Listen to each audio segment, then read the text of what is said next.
सहाबा ने पूछा, जामे तिर्मिजी की हदीस है, सहाबा ने पूछा, है अल्लाह के नबी आप ऐसा कहीं दुआ कर रही, अल्लाह मुझे मिस्किन बना के रख, मिस्किन बना के उठा ले, क़यामत के दिन मिस्किनों में जगह, ऐसा कहीं दुआ कर रही हैं आप?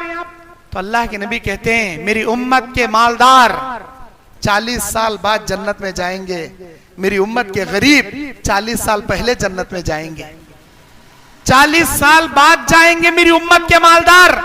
आज हमें दौलत का सवाल करने वाले, याद रखो ये दौलत तुम ना एंजॉय करने के वास्ते अल्लाह नहीं दे रहा, झूले में बैठ को झूलने के वास्ते नहीं दे रहा, कारा में बैठ को फिरने के वास्ते नहीं दे रहा, बल्कि इस दौलत में तुम्हारे अड़ोसों के, पड़ोसों के, यतीमों के, गरीबों के, मिस्किनों के, मोहताजों के, तुम्हारे रिश्तेदारों के, अड़ोस पड़ोसों के, बेशुमार गरीबों के हक अल्लाह उस दौलत के अंदर रखा है।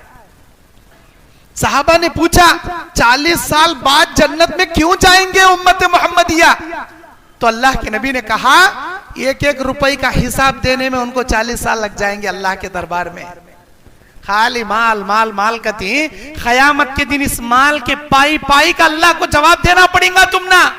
ला तज़ूल क़दम इब्न आदम, इब्ने आदम के पैरों में जुम्बिश भी नहीं आ पाएगी, हत्ता युसअलु अन खम्सिन, 5 चीजों का सवाल अल्लाह उससे करेगा।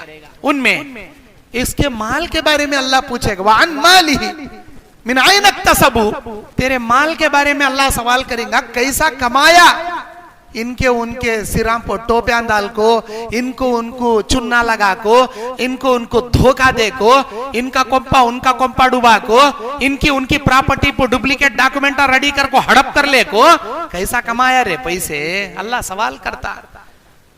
वो ऐन अनफक़हू, तू तेरे माल को कैसे खर्च किया, उसको कहां खर्च किया, अल्लाह ये भी पूछता।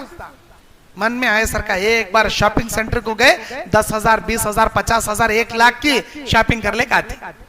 एक बार होटल को गए, 5,000 10,000 की बिल नहीं सर का नहीं आते हमें, अल्लाह इसके वास्ते नहीं दिया। माल बहुत खतरनाक चीज है, अल्लाह किसी को गरीब बना के आजमाता तो किसी को माल दे के आजमाता, लेकिन वो मालदार बड़े खुश नसीब हैं जिनको माल भी दिया, जिनको अल्लाह ताला अल्लाह के रास्ते में खर्च करने का दिल भी दिया, बड़े खुश नसीब है वो मालदार। खाली माल तो मिला, दिल नहीं मिला। माल है हमारे पास लेकिन दिल नहीं, एक नंबर के कंजूसा बकीला। याद रखो यही माल तुम्हारे लिए कयामत के दिन जिल्लत और अजाब का सबब बन जाएगा। मालदार तो उस्मान गनी भी थे जी, मालदार तो हजरत अब्दुर्रहमान बिन औफ भी थे, मालदार तो सुहेब रूमी रज़ियल्लाहु ताला अन्हु भी थे, लेकिन ये 40 साल तक कयामत के मैदान में रुकने वालों में नहीं रहेंगे। वो मालदार जो अपनी माल की ज़कात कमा कहू अदा करते हैं, गरीबों में खर्च करते हैं, कंजूसी नहीं करते, अल्लाह ताला इस माल के सबब उनको जन्नत में दाखिल करेगा, इस खैरात के सबब उनको जन्नत में दाखिल करेगा।